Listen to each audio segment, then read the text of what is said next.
Bonjour à tous, après l'épisode 1 sur la Camargue, voici maintenant l'épisode 2, sauf que cette fois-ci, avec Sarah, on ne sera pas tout seul. Et oui, parce qu'on sera accompagné par 3 personnes du parc naturel régional de Camargue, Lydie, Corentin et Mourad, qui vont nous faire découvrir les lieux où ils travaillent et nous faire partager le métier qu'ils exercent, vous allez le voir, avec beaucoup d'amour et de passion. Là, c'est le parc naturel régional de Camargue. Et ces 2 endroits, ce sont les lieux que nous allons visiter. Tous les 2 appartiennent et sont sous la protection du Conservatoire du Littoral et ont le même but, préserver et faire découvrir l'environnement au grand public. Vous êtes prêts pour la visite guidée? C'est parti!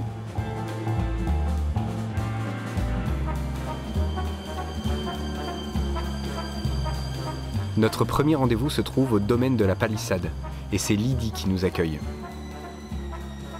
Je m'appelle Lydie et donc je suis chargée de l'aspect pédagogique et de tous les suivis botaniques du domaine. Je travaille sur le domaine de la Palissade depuis fort longtemps, depuis plusieurs décennies, et je suis en quelque sorte la mémoire du début du Conservatoire du Littoral, puisque c'est le premier site acquis par le Conservatoire du Littoral en PACA et le 3e en France.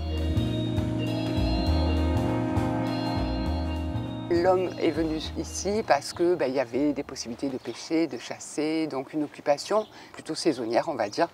Et il y a un monsieur, un Marseillais, monsieur Canaple, qui en 1908 a décidé d'acquérir un lieu de chasse en Camargue et qui est venu ici acheter à 3 ou 4 propriétaires des petits bouts.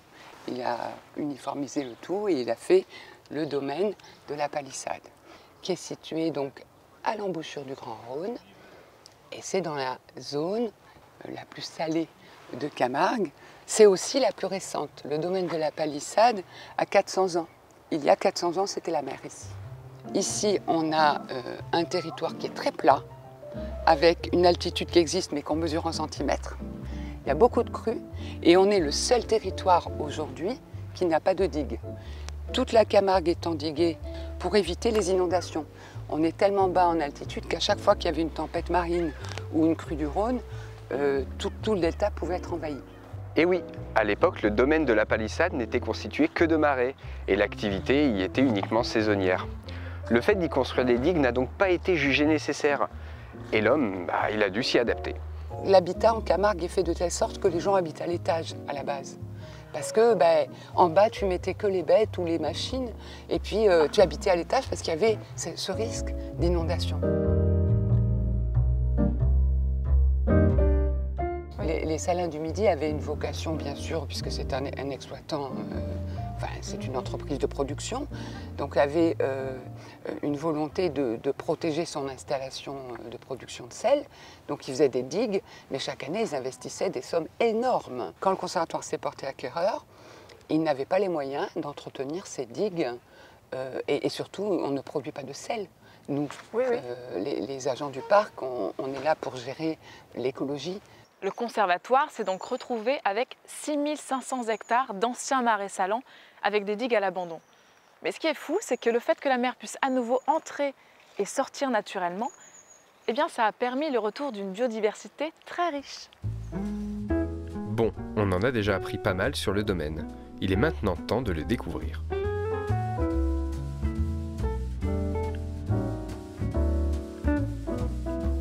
La plupart des visiteurs de la région viennent surtout pour voir les flamants roses parce que c'est très médiatisé. C'est vrai que le flamand, quand même, si on y réfléchit, c'est un oiseau très particulier. C'est un oiseau qui est finalement assez préhistorique, en fait. Ah ouais. Si on regarde sa forme, il a 1 mètre de patte pratiquement, 80 cm de cou, il fait entre 1,50 m et 2 mètres. Pattes palmées, alors qu'il ne nage quasiment pas, et bec bizarre, un peu recourbé, un peu... Et puis, il a une vie particulière, parce qu'il mange des animaux qui ne font pas plus de 5 mm.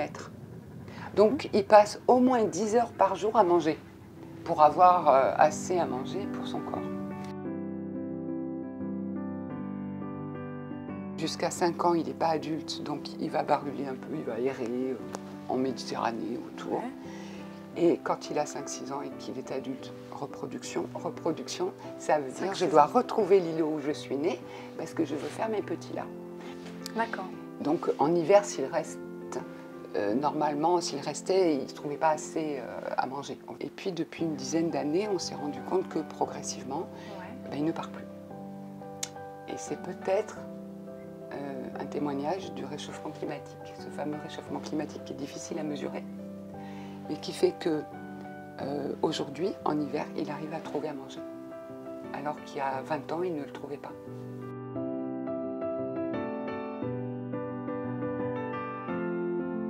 On n'en voit pas là. Ah si, regarde là, voilà. Il y en a là. Tu veux qu'on se rapproche Oui. de là-bas? Allez.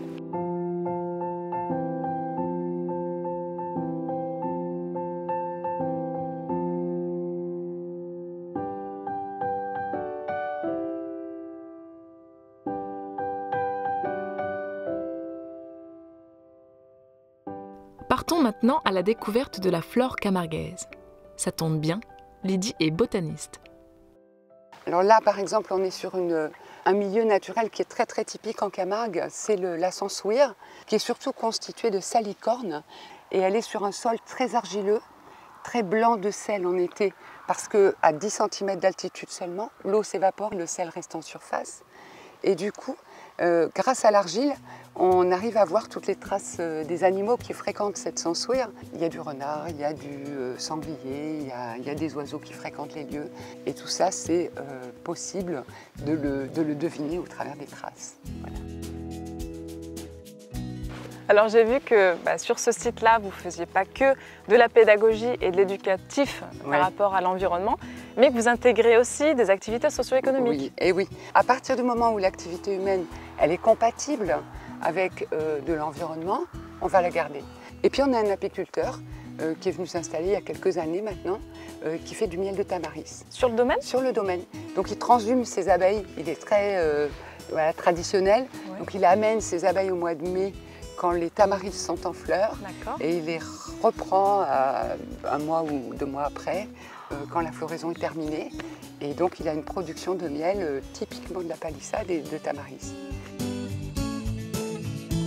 Alors voilà le tamaris dans le début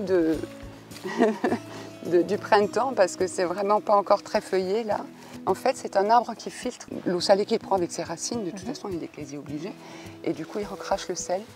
Et au mois de mai, il aura des fleurs roses pâles qui sont bien visitées par les abeilles du coup de l'apiculteur. Au bord du Rhône, c'est le seul endroit où des arbres vont pousser parce que c'est le seul endroit qui est un peu doux. Ça, c'est l'orme champêtre qui fait ses fruits avant les feuilles. Il fleurit et fructifie avant les feuilles.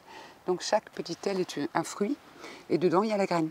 Quand elle est mûre, la petite aile est sèche et elle s'envole avec le vent. Et c'est le vent qui apporte les graines plus loin. C'est quoi ça? C'est le brocoli sauvage. C'est l'ancêtre du brocoli. Donc je vous invite à le goûter parce que celui-là, il est peut-être assez haut. Tiens, il faut le manger quand il est en bouton comme ça. Parce que c'est comme le brocoli, quand il est ouvert, c'est pas très bon. C'est fort. Tu le trouves? J'aime bien. Moi, j'aime bien aussi. Mais c'est fort quand même, non? On peut le faire cuire aussi, mais c'est fort. Donc là, ici, il y a les pruneliers. Le prunelier qui est en fleurs un petit peu encore, on le voit là, des petites fleurs blanches toutes mignonnes. Ça va donner des petites prunes qui ne peuvent pas se consommer crues, mais qui peuvent se consommer dans l'alcool ou peut-être en compote. Et c'est pas très utilisé ici. Par contre, les oiseaux et les renards adorent les manger. Ouais. Voilà, ça c'est le Jean piquant par exemple, qui est très très acéré au bout et qui n'est pas mangé par les chevaux, qui n'est pas mangé par les taureaux. Les herbivores s'y piquent le nez, quoi, on va dire. Une grenouille? Ouais, c'est une rainette. Une verte. rainette? Superbe. Superbe. Regarde juste là sur la branche. En plus, elles viennent de sortir, si tu veux. Elles hibernent normalement. Et ça fait pas très longtemps qu'on les voit.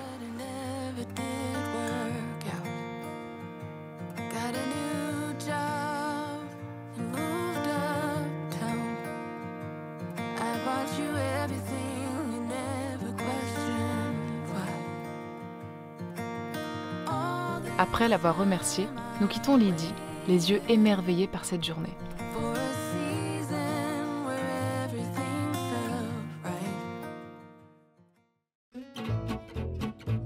Le lendemain matin, nous nous rendons à notre deuxième lieu situé à l'est du parc naturel régional de Camargue. Les Marais du Viguerat est un site naturel de 1200 hectares appartenant au Conservatoire du Littoral qui vise à protéger et à faire découvrir la faune et la flore camarguaise au grand public. Après nous avoir chaleureusement accueillis, Caroline, la responsable de l'accueil du public, nous explique la genèse du site. Pourquoi le Conservatoire du Littoral a acheté ce site dans les années 80? C'est parce qu'on se trouve à vol d'oiseau à une quinzaine de kilomètres d'un complexe industriel, celui de Fos-sur-Mer, qui était en train de s'étendre. Donc des usines, des lotissements, des habitations pour les gens qui travaillaient dans ce secteur-là. Et donc le Conservatoire du Littoral a préempté et a acheté pour faire en sorte de justement limiter l'urbanisation et l'industrialisation de ces zones-là. Si les Marais du Viguerat est avant tout un site de protection et de découverte de l'environnement, il est aussi un lieu festif où se tiennent chaque année divers événements artistiques et socio-économiques pour faire connaître la culture et les terroirs camarguais. On gère aussi un chantier d'insertion, enfin plusieurs chantiers d'insertion, donc il y a ce côté, d'un point de vue éthique, on a des valeurs de partage, d'entraide, etc. qui sont très marquées sur le site et dans notre façon de travailler et de fonctionner. On est vraiment dans ce qu'on appelle aujourd'hui l'inclusion. En parlant d'inclusion, nous débutons notre visite avec Corentin, un jeune naturaliste passionné qui a commencé ici comme stagiaire. Le but d'un guide, c'est aussi bien sûr de sensibiliser, déjà de sensibiliser sur le milieu, mais également de faire découvrir, de montrer. Donc j'emmène un public avec mes jumelles, une longue vue aussi, pour les emmener découvrir cette biodiversité qu'on a dans la réserve. Mais c'est vrai que les gens, parfois, ils ne s'y connaissent pas forcément, ils n'ont pas trop l'œil ni forcément le matériel.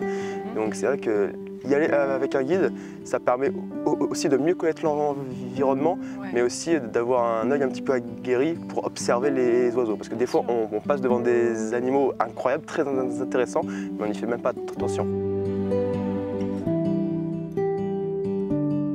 Chaque espèce a un petit peu des champs assez particuliers, et juste avec ça, sans les voir, on sait un petit peu quelle espèce on a sur le site. Alors le mieux, la sécurité, voilà, okay. Parfait. Parce que l'eau quand même. Donc ça c'est vraiment un outil qui est quasiment indispensable quand on est là pour observer les animaux, pour faire des décomptages, etc.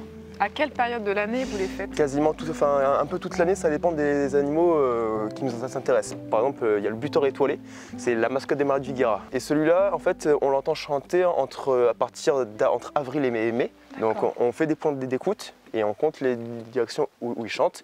Et l'année dernière, on a eu 29 mâles chanteurs, voilà.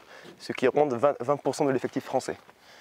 Donc les Marais du Viguerat, pour plein d'oiseaux, c'est énorme. Et est-ce qu'il y a des oiseaux qui sont sédentaires ici en Camargue ou est-ce qu'ils sont tous migrateurs? Alors on a des oiseaux qui sont sédentaires, mais parmi une même espèce, on peut avoir des migrateurs. Par exemple, il y a le grand cormoran, qui est dans zone mer assez commun, c'est celui qu'on consomme bronzer sur les rochers, les aller écarter un petit peu là. Ah oui, d'accord. Oui, voilà. Donc ça c'est le grand cormoran. C'est un oiseau qui est sédentaire sur le site. D'ailleurs, on a l'une des plus grosses populations nicheuses de la région, Marais du Viguerat. Mais durant l'hiver, on a aussi d'autres cormorans qui eux viennent du nord de l'Europe pour passer l'hiver ici et qui après au printemps remontent dans le nord aussi. Et après, bien sûr, il y a des oiseaux qui sont seulement qui sont migrateurs, donc comme par exemple souvent les canards qui passent seulement l'hiver au Marais du Viguerat. Et après, on a aussi ce qu'on appelle des passages de migration, c'est-à-dire des oiseaux qui passent au Marais du Viguerat, mais juste parce que c'est sur leur route. Du coup, ils y restent pas très longtemps.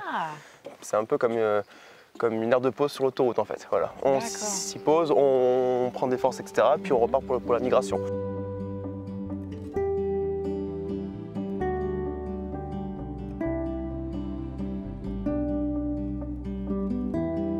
Tiens, la cigogne blanche, là, arrête ça. Ouais. Alors, ce qui est bien quand on est en hauteur, justement, c'est que des fois on est au même niveau que les oiseaux qui planent, donc pour les observer, c'est quand même assez intéressant. C'est un des plus grands oiseaux de Camargue. Ah, c'est une cigogne. C'est ça. Elles sont dans les nids, là, t'en as plein. Bah, tiens, on la voit claquer du bec aussi, là-bas. C'est trop chouette. Concert. Et les cigognes, quand elles claquent du bec, ça c'est quand elles ont trouvé leur partenaire. C'est un peu un moyen de se dire je t'aime en gros. Voilà. Ah d'accord, ok. C'est pour ressouder les liens du couple. Alors ça c'est intéressant. Et la tortue cistude, sur ce sentier, c'est un peu la reine. Hein, voilà. Ça, c'est l'animal. Quand on y va, quand il fait un peu chaud, on le voit quasiment tout le temps. Elle est menacée à cause de la disparition des zones humides, du drainage des canaux et aussi avec la concurrence à cause de la tortue de Floride. Et là, vous voyez, c'est un peu l'avantage de venir à cette heure-ci. Du coup, on a beaucoup moins de passereaux, mais au moins, on a les amphibiens et les reptiles qui prennent le soleil. En fait, les marais de Viguera font 1200 hectares. Ouais. Et sur les 1200, vous avez la réserve naturelle nationale, donc c'est le cœur, qui en fait plus de 900. Donc c'est la partie, c'est vraiment la zone sanctuaire de la réserve, c'est la partie la plus préservée. Ah, regardez le petit lézard. Oh, oui. Ah, c'est le lézard des murailles, c'est le reptile le plus commun au marais du Viguera. C'est un petit lézard qui prend souvent le soleil sur le sentier.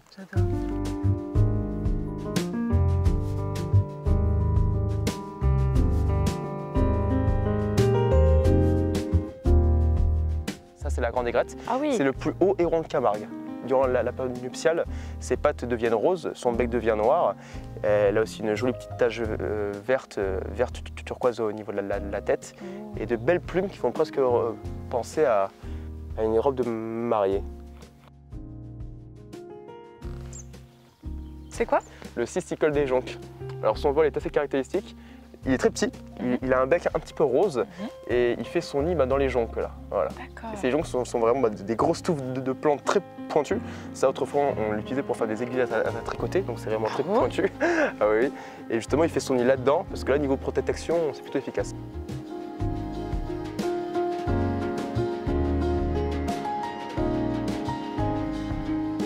Le sanglier, c'est un animal qui est omnivore. Et en labourant le sol, ce qui est bien, c'est qu'il va aussi ramener les graines en surface, et parfois des graines qui sont enterrées depuis des années. Du coup, elles vont pouvoir germer. Et aussi, en se roulant dans la boue et en se déplaçant dans le marais, ils vont disperser les graines et les spores de champignons. Donc le sanglier, c'est un petit peu le jardinier ici. Voilà. D'accord. Alors forcément, il n'a pas bonne réputation dans les champs de maïs, mais dans un milieu naturel, c'est quand même assez important d'avoir des animaux comme ça.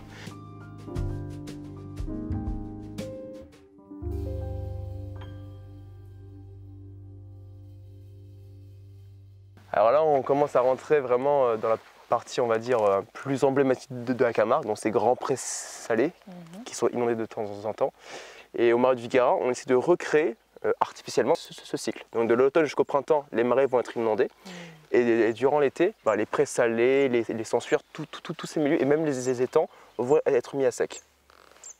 Est-ce que tu penses que l'humain est vraiment nécessaire, indispensable à la Camargue? Voilà. Tu vois, on leur fait peur. Non, je plaisante. non, mais il n'y a pas de souci. Je sais pas qu'on n'est pas indispensable. Non, je plaisante. C'est pour ça que j'aime travailler ici, moi. Voilà, c'est pour cette ambiance. Si demain, on abandonne les marais du Viguera, comme tout est géré par des canaux artificiels, la nature ne pourrait pas se gérer toute seule. Et là, c'est l'outil de gestion principal pour la gestion de l'eau, c'est une martelière. Voilà. Ce sont les vannes. Il y en a partout dans la réserve, ça permet d'alimenter certaines parcelles ou non, ça relie les canaux entre eux et les gardes vont soit les ouvrir, soit les fermer. Voilà. La seule eau qui provient sans colonne d'internet, c'est l'eau de pluie, mais c'est trop peu. Voilà. Là c'est un passage, du coup tu as de belles traces fraîches de sanglier là, et tu as aussi plein de traces de ragondins.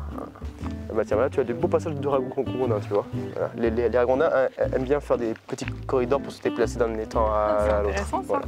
Ah, et là tu as un rapace qui s'en est visiblement pris à un canard. Ça montre aussi que c'est une bonne santé de l'écosystème. Il y a des proies, il y a des prédateurs et c'est un cycle qui compte. Et un équilibre. Voilà.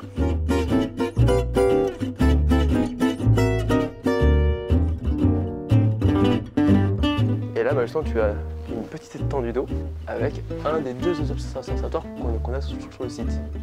Et ce qui est intéressant, là, c'est vraiment de se poser, prendre le temps d'observer. C'est un site où on peut quand même observer beaucoup d'oiseaux.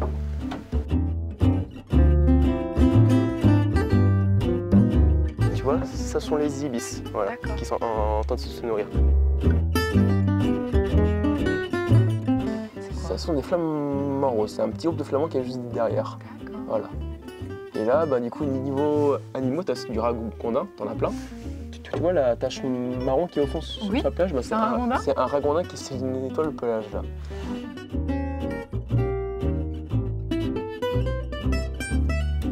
Le flamant rose, il dort sur une patte, mais comme ses pattes sont vraiment situées à son centre de gravité, eh bien, il peut dormir comme ça sans faire le moindre effort. Et là, il n'est pas tendu. En réalité, son genou est contre son ventre. Donc il ne fait vraiment aucun effort pour rester comme ça.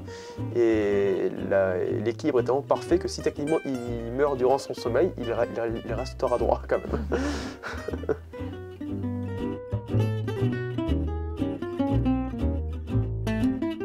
Alors la Jussie, c'est une plante invasive qui vient d'Amérique du Sud, qui a été implantée en France parce qu'elle a été importée pour l'ornement dans les petites mares, voilà, parce que c'est joli.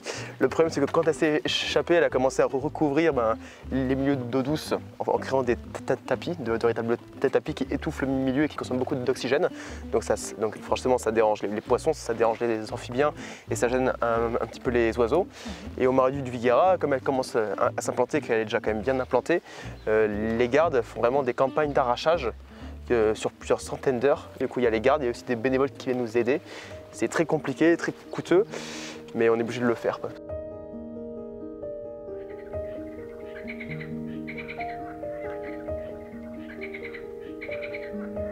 On pense souvent, pour aller voir des animaux, il faut partir à l'étranger, il faut partir loin, alors que juste à côté de chez nous, on peut avoir une biodiversité extrêmement riche. Et puis même, moi, je suis quelqu'un depuis toujours passionné par la faune, la flore, et toujours sur le terrain, ça permet de l'observer, de découvrir parfois de nouvelles espèces. Donc c'est aussi de l'émerveillement pour moi. Moi, je suis toujours émerveillé que je vois même une petite grenouille. Genre, ça m'émerveille. C'est un peu mon élément, la nature. Et être dedans, c'est là où je me sens le mieux, où je me sens un petit peu le plus à l'aise aussi.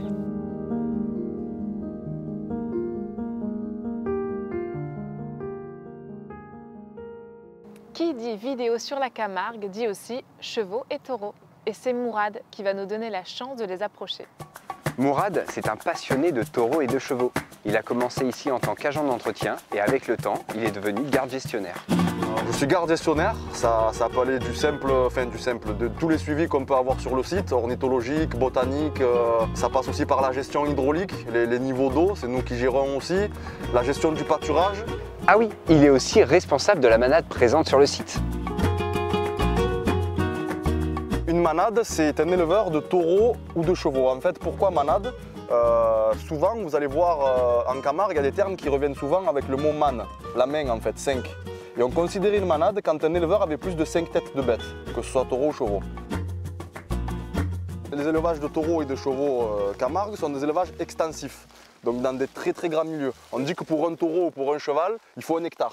Donc c'est immense. C'est immense, ils sont presque en semi-liberté. Quasiment ça. On ne peut pas dire sauvage, ça n'existe plus trop vraiment parce qu'elles ont quand même un propriétaire sur leur papier, entre guillemets, mais c'est du semi-sauvage carrément. Là, il y a certaines juments que vous ne pourrez pas toucher. Et alors, quelles sont les caractéristiques du cheval de Camargue? Eh bien, des caractéristiques qui s'adaptent à son milieu, tout simplement. Alors, des pieds, des sabots assez larges, pour justement avoir assez de stabilité dans les marécages. Comparé à un cheval, un selle français ou autre, ça a des aplombs assez costauds, un très gros poitrail, un poitrail vraiment développé. Après en taille, c'est assez petit quand même. C'est le garrot du cheval Camargue, ça passe pas 1,50 m. Voilà. Ah, c'est très bien, c'est moi. Non, je plaisante. C'est très bien ça. Ah, alors ma fille.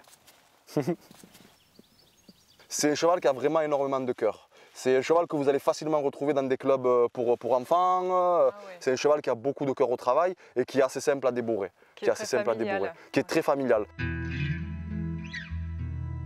Il faut savoir que le cheval Camargue est utilisé par le manager pour manipuler son troupeau de taureaux aussi. À sa naissance, on va souvent les mélanger. Taureaux, chevaux ensemble, sont dans le même pré, donc ils apprennent à se connaître. Donc vous n'avez pas cette phase de désensibilisation qu'il faudrait avoir avec un pur sang anglais qui n'a jamais vu un taureau de sa vie.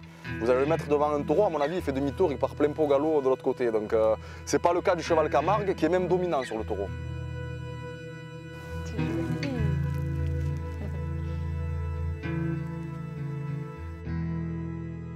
Donc en majorité, on va dire, dans ce lot, c'est des juments poulinières. Donc elles, c'est des juments qui font la reproduction, tout simplement. Nous, ici, le cheval est Dieu et le taureau est Dieu en Camargue. Voilà, nous, vraiment, c'est tellement ancré, tellement fort dans la culture qu'il y a un respect énorme envers pas que ces deux animaux-là, mais précisément ces deux-là, c'est voilà. Moi, tous les gens que je connais qui sont dans l'élevage, c'est le respect avant tout. Tu vois dans leurs yeux cette passion, tu vois dans leurs yeux cette flamme. On voit bien le poulet là, si vous voulez le voir. Vous voyez, il est complètement marron. Hein. Alors après, ça pareil, est-ce que scientifiquement ça a vraiment été prouvé? Mais en tout cas, moi les retours que j'ai, c'est qu'ils naissent marrons pour pouvoir être camouflés de leurs prédateurs. À l'époque, c'était le loup. La nature est bien faite. Exactement. Bon, lui, il n'a pas peur du loup, hein, parce qu'il ne serait pas couché comme ça en plein milieu de la prairie, en train de bronzer. Et il va terminer comme sa maman, du coup, complètement blanc. On dit gris hein, pour le cheval Camargue. Nous, de visu, c'est blanc, mais en fait, si vous venez à tondre le poil, en dessous, en fait, c'est une robe grise qu'ils ont. Ah ouais. Donc on dit réellement qu'ils ont une robe grise.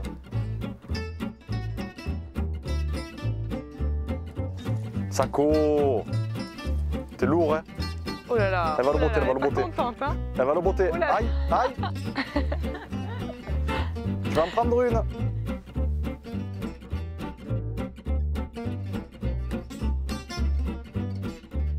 Après cette belle rencontre, nous prenons la voiture pour nous rendre sur le pré des taureaux. On les voit là-bas au fond. C'est eux.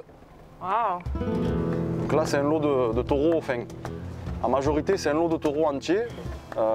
Il faut être un peu plus prudent avec des taureaux entiers que des castrés parce que le taureau entier garde ce caractère un peu méchant et un peu plus viril. Le castré a plus tendance à être un peu plus tranquille dans sa tête, quoi. Mais ça, c'est le Simbeo, c'est le taureau guide en fait.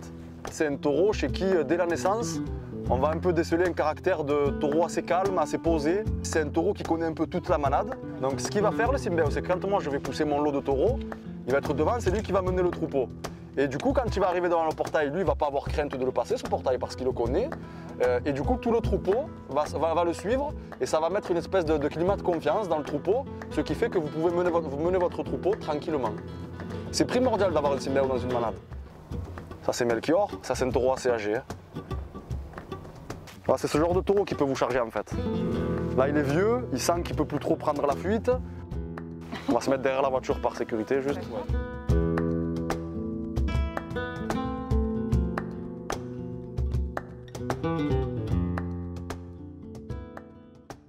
Alors, je ne sais pas si vous vous souvenez, mais dans l'épisode précédent, on mentionnait que les taureaux de Camargue étaient principalement élevés pour leur viande. Erreur. En fait, ils sont surtout élevés pour les courses camarguaises. Heureusement que Mourad est là pour rectifier le tir.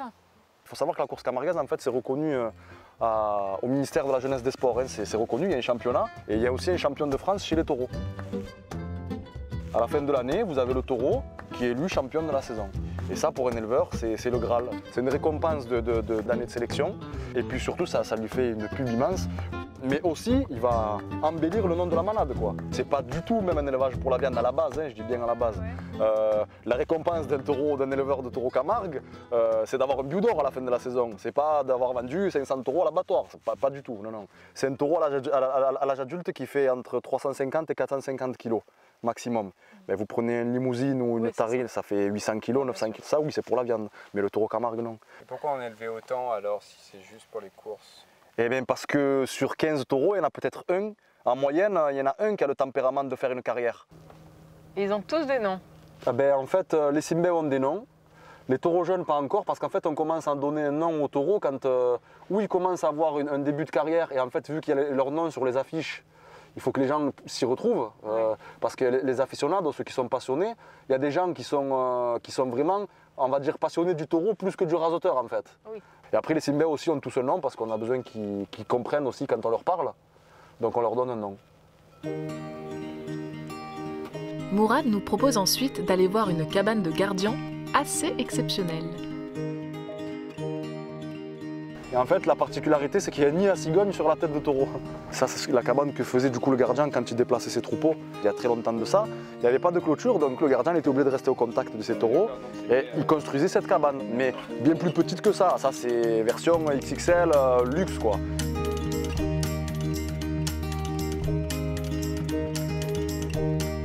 Et si vous avez envie de venir au Marais du Vigarat, il y a une nouvelle étape sur le parcours pédagogique. C'est le musée gîte de la chauve-souris.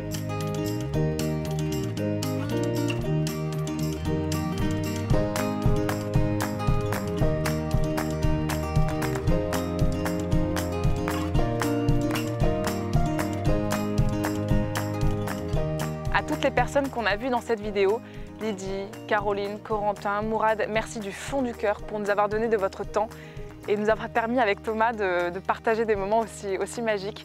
parce que ça, clairement, ça restera là, et c'est pas rien. Et puis merci en général pour ce que vous faites, parce que la Camargue n'aurait clairement pas la même tête qu'elle a aujourd'hui s'il n'y avait pas toutes les personnes comme vous qui travaillent pour la préserver. Quant à vous, la communauté, je vous invite vivement à aller voir ces 2 lieux et j'espère que vous en sortirez aussi émerveillés qu'on l'a été.